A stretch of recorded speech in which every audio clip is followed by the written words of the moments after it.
আসতে পারি স্যার? হ্যাঁ আসুন প্লিজ বসেন আসসালামু আলাইকুম। বসেন। জি কেমন আছেন আপনি? স্যার ভালো আছি, আপনার ভালো আছেন?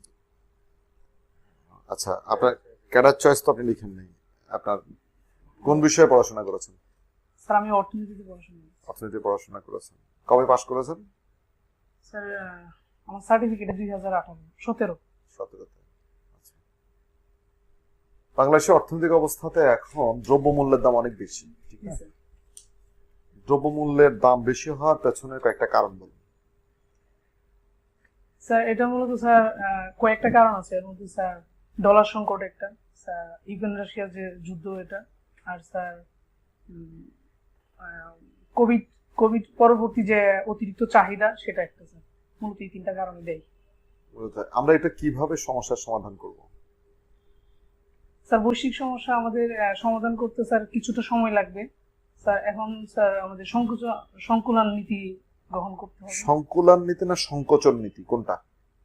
স্যার সংকোচন নীতি স্যার। হ্যাঁ তারপর তারপর স্যার আমাদের মূলত স্যার মুদ্রানীতি যেটা, এটা পরিবর্তন বর্তমান করা হয়েছে, এই জিনিসটা যেন কার্যকর হয় সঠিকভাবে সেদিকে নজর রাখতে হবে। আচ্ছা আপনি একটু আগে বলেন মুদ্রানীতি, বর্তমান মুদ্রানীতিটা বলেন তো, বর্তমান কি মুদ্রানীতিটা কি একটু স্যার বলেন তো। মুদ্রানীতি রেপো রেট বর্তমানে স্যার 6% করা হয়েছে, আচ্ছা 2.5 বেসিস বাড়িয়ে। হ্যাঁ স্যার আর রিভার্স রেপো রেট যেটা সেটা 4.25 করা হয়েছে। আচ্ছা হ্যাঁ আচ্ছা এই যে আমরা এই বলি মুদ্রাস্ফীতি বলি, হ্যাঁ জি স্যার। মুদ্রাস্ফীতি জিনিসটা কি আসলে? স্যার মুদ্রাস্ফীতি হচ্ছে যে দ্রব্যের দাম ক্রমাগত বৃদ্ধি পাওয়া এবং অর্থের মূল্য হ্রাস পাওয়া। অর্থের মূল্যের হ্রাস, তাহলে মূল্যস্ফীতিটা কি? স্যার টাকার ভ্যালুটা কমে যাবে। একটু আগে তো আপনি সেটাই বললেন, একবার ইংরেজিতে বললেন একবার বাংলায় বললেন, তাহলে মুদ্রাস্ফীতি এবং মূল্যস্ফীতি বিষয়টা কি একই? সরি স্যার, কিছুটা পার্থক্য রয়েছে। কি পার্থক্যটাই জানতে চাচ্ছি, সূক্ষ্ম একটা পার্থক্য আছে, একটা সূক্ষ্ম স্যার পার্থক্য। মূল্যস্ফীতি বলতে বোঝাচ্ছে দ্রব্য সামগ্রীর যে ক্রমাগত দাম বৃদ্ধি পাওয়া। আচ্ছা আমাকে একটু পরিস্থিতি বলেন, ঈদের সময় প্রত্যেকটা মানুষের কাছে অর্থের প্রবাহ বেড়ে যায়, তারল্যের প্রবাহ বেড়ে যায়, হ্যাঁ জি স্যার। সেই সময় কি ঘটে, মুদ্রাস্ফীতি ঘটে না মূল্যস্ফীতি ঘটে? স্যার সাময়িকভাবে যদি কোনো কিছুর দাম দাম কোনো সিজনে বেড়ে যায় সেটাকে স্যার মুদ্রাস্ফীতি বলা যায় না বা মূল্যস্ফীতি বলা যায় না। মূল্যস্ফীতি বলা যাবে না? 100 টাকার শার্ট 400 টাকা দিয়ে কিনতে গেলে এটা মূল্যস্ফীতি হয়নি? সরি স্যার, এটা আমার জানা নেই। আচ্ছা সেটাই, সেটা একটু জেনে নেবেন এটা, হ্যাঁ। পার ক্যাপিটা ইনকাম, এটা কোন শব্দ? পার ক্যাপিটা শব্দটা আপনি লিখেন তো এখানে, পার ক্যাপিটা একটু লিখেন, এই শব্দটা আপনি পরিচিত? জি স্যার। একটু লিখেন তো পার ক্যাপিটা শব্দটা সঠিকভাবে লিখেন।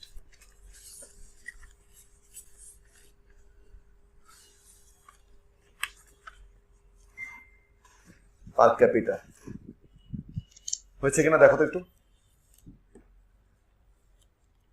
এটা যেভাবে আছে ওভাবে লিখতে হবে। এটা কোন দেশি শব্দ, এটা কোন দেশি শব্দ? পার ক্যাপিটা শব্দের উৎপত্তি কি? সরি স্যার, এটা আমার জানা নেই। অর্থনীতি কিন্তু এটা বেসিক একটা বিষয় কিন্তু, পার ক্যাপিটা। আচ্ছা পার ক্যাপিটা নির্ধারণ হয় কিভাবে? স্যার একটা দেশের মোট যে জাতীয় আয় আছে সেটাকে মোট জনসংখ্যা দিয়ে ভাগ করে পার ক্যাপিটা। জাতীয় আয় এই বিষয়টা কিভাবে নির্ধারণ করে?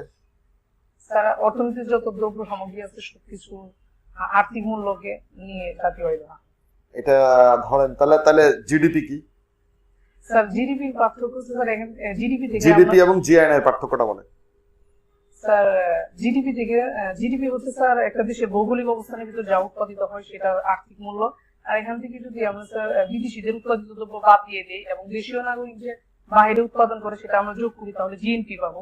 জিএনপি থেকে যখন আমরা অবশ্যইটা বাদ দিয়ে দিই তখন স্যার জিএনআই পাই। অবচয়ের বিষয়টা কি? স্যার অবশ্যই কোনো একটা পণ্য কোনো একটা সরঞ্জাম দিই, মূলধন সরঞ্জাম দিয়ে আমরা যেই দামে কিনি পরবর্তী বছরে সেই দামটা থাকে না। কেন?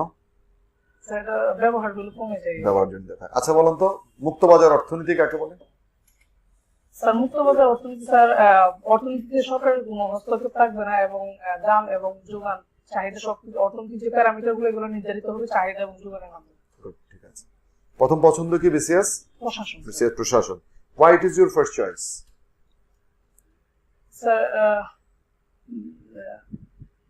like any other cadre there is a social security and money social status and money security. There is Money also security, sir financial stability. financial stability. Because why? All cadre officers get salary same. Yes, Is sir. it not? Is it not? Yes, sir, I agree with you, sir. Ah. But Sir, how they earn more? sir, Do you know their major tools to earning process of their? You know that? জানো তুমি সেটা যে তাদের কাছে কি এমন কোনো tools আছে যে অতিরিক্ত আয় করতে পারে? না স্যার, অতিরিক্ত না স্যার, তাহলে আমাদের বেতন কাটা তাদের নিচ্ছে। ফিনান্সিয়াল সিকিউরিটি থাকবে আর অন্য ক্যাডারদের ফিনান্সিয়াল সিকিউরিটি থাকবে না কেন? স্যার একই financial আচ্ছা যেহেতু তুমি stability- বলেছিলে, আচ্ছা বলো তারপর কেন? Why it's your first choice?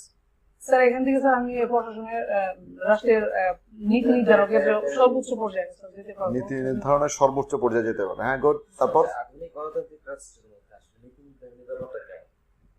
কোন পর্যায়ে থেকে আসার কথা? কিভাবে আসার কথা? কিভাবে আসে? আমাকে একটা কথা বলো, স্যার যেটা বললো যে এটা স্যারের কথাটার উত্তরটা আমি দিয়ে দিলাম। প্রশাসন ক্যাডার বা কোনো কর্মচারীর কি নীতি নির্ধারণ করার সুযোগ আছে? স্যার জনগণের কর্মচারীর নীতি নির্ধারণ করার সুযোগ আছে কিনা বা জানা আছে কিনা তোমার? Sorry, sir, না, অ্যাকচুয়ালি কোনো কর্মচারীর প্রজাতন্ত্রের কর্মচারীরা যেটা করতে পারে সেটা হচ্ছে নীতি নির্ধারণের দায়িত্ব এবং মানে অধিকার জনপ্রতিনিধিদের, মহান জাতীয় সংসদের সরকার যারা গঠন করবেন তারা নীতি নির্ধারণ করবেন, ওটা তাদের দায়িত্ব। সরকারি কর্মচারীর আসলে কোনো চয়েস নেই, উনি সেটা বাস্তবায়ন করেন মাত্র। ঠিক আছে, পরের জায়গাতে যাই। একজন জেলা প্রশাসক, ওনাকে আমরা অন্য একটা নামও ডাকতে পারি যেটা সঠিক, সেটা কি? Sir district collector, district collector, তারপর sir district magistrate, district magistrate, তারপর sir deputy commissioner. Deputy commissioner. আমাকে এখন বলো, ডেপুটি কমিশনার হিসেবে তিনি কি কি রেসপন্সিবিলিটি করেন? স্যার ডেপুটি কমিশনার হিসেবে উনি প্রশাসনিক যে সমন্বয়গুলো উনি জেলা পর্যায়ে করে দেন। আচ্ছা, দ্বিতীয় আর ডিস্ট্রিক্ট কালেক্টর হিসেবে তিনি স্যার রাজস্ব আদায় করেন, তদারকি সর্বোচ্চ করে দেন। রাজস্ব কর্মকর্তা। আর তৃতীয় স্যার ডিস্ট্রিক্ট ম্যাজিস্ট্রেট হিসেবে তিনি আইন শৃঙ্খলা রক্ষায় মোবাইল কোর্ট পরিচালনা করার ক্ষমতা রাখেন। মাঠ পর্যায়ে প্রধানমন্ত্রীর প্রতিনিধিকে কোন কর্মকর্তা মাঠ পর্যায়ে প্রধানমন্ত্রীর প্রতিনিধি? স্যার সরি স্যার, এটা মনে হয় আচ্ছা, ঠিক আছে। তুমি বললা কোন সাবজেক্টে যেন? স্যার অর্থনীতি। অর্থনীতিতে, গুড। আচ্ছা, আমাদের বর্তমানে বাংলাদেশ মধ্যমায়ের রাষ্ট্রে পরিণত না? মধ্যমায় না? জি স্যার। শিওর? জি স্যার। কোন সূচকে? স্যার মধ্যমায় যেটা আয়ের ভিত্তিতে করা হয়, সূচকটা কি? নিম্ন আয়, নিম্ন নিম্ন মধ্যম মধ্যমায়, নাকি? উচ্চ মধ্যমায় এবং আমরা এখন কি? নিম্ন মধ্যমায়। নিম্ন মধ্যমায়। কোন সূচকটা বলো একটু, কত ইনকাম পার ক্যাপিটা, আর কি কি সূচকগুলো আছে সেখানে? স্যার আয়ের ভিত্তিতে যে ক্যাটাগরাইজ করা হয়েছে, ঠিক স্যার, আছে, এটা আমার এটা মনে একটু নেই। ক্লিয়ার না তোমার, বলো। মুক্তিযুদ্ধের চেতনা কি?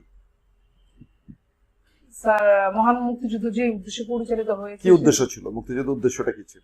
স্যার আমাদের যে জাতীয় চারটি মূলনীতি আছে, যে বাঙালি জাতীয়তাবাদ, সমাজতন্ত্র, ধর্মনিরপেক্ষতা এবং গণতন্ত্র। Good. এই চারটা। আচ্ছা, ৭২-এর সংবিধান জি স্যার।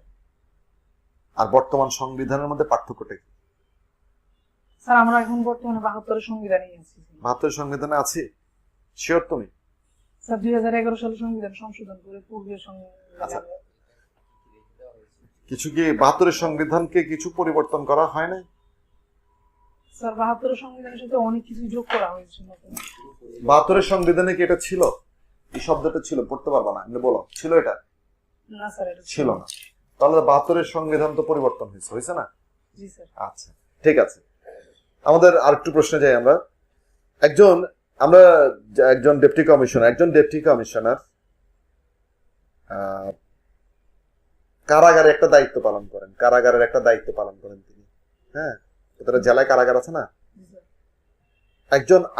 একজন মৃত্যুদণ্ডপ্রাপ্ত এই আসামির যখন মৃত্যুদণ্ড হয় তখন সেখানে তিনি কি দায়িত্বটা পালন করেন?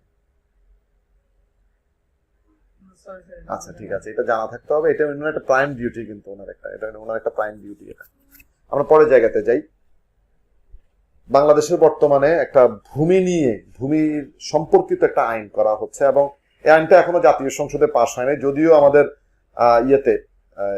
সোশ্যাল মিডিয়াতে খুব বেশি প্রচার হচ্ছে। আইনটার নাম কি জানো? ভূমি সংক্রান্ত একটা আইন, সরি স্যার। দলিল জাত। তোমার এটা জানা নেই? না স্যার, সরি স্যার। আচ্ছা, ফৌজদারি এবং দেওয়ানি আদালত, দুই ধরনের আদালত আছে না? দেওয়ানি আদালতটা কি, ফৌজদারি আদালতটা কি? স্যার ফৌজদারি আদালত মূলত মারামারি খুনাখুনি ওই ধরনের খুনি মারামারি, আচ্ছা হ্যাঁ, তারপর আর স্যার ওই ধরনের বিচার আর দিওয়ানি কাজ করবে। দেওয়ানি স্যার অধিকার সম্পর্কিত। পারিবারিক আদালতটা কি? স্যার পারিবারিক আদালতে এক ধরনের দেওয়ানি আদালত। আচ্ছা, গতকাল একটা আইন পাশ হয়েছে একটা বিশেষ ধর্মাবলম্বীদের জন্য, সেই আইনটা সম্পর্কে তোমার জানা আছে? Sorry sir. বৌদ্ধ পারিবারিক আইন। বাংলাদেশে মুসলিম পারিবারিক আইন আছে, বৌদ্ধতে পারিবারিক আইন ছিল না, সেই আইনটা করা হয়েছে। সর্বশেষ বলো যে একজন প্রশাসক হিসেবে তোমাকে যদি চট্টগ্রামের জেলা প্রশাসক করা হয়, তোমার প্রায়োরিটি ওয়ার্ক কি হবে এখানে? সবচেয়ে প্রথম কাজটা কি হবে তোমার? তোমার ভাবনা থেকে বলবা।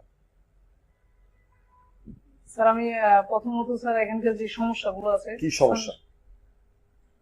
তোমার প্রায়োরিটি ওয়ার্ক, একটা প্রায়োরিটি ওয়ার্ক বলো, যে যে কাজটা করতে পারলে তুমি মানে ধন্য মনে করবে নিজেকে, এই কাজটা একটা প্রায়োরিটি ওয়ার্ক বলো।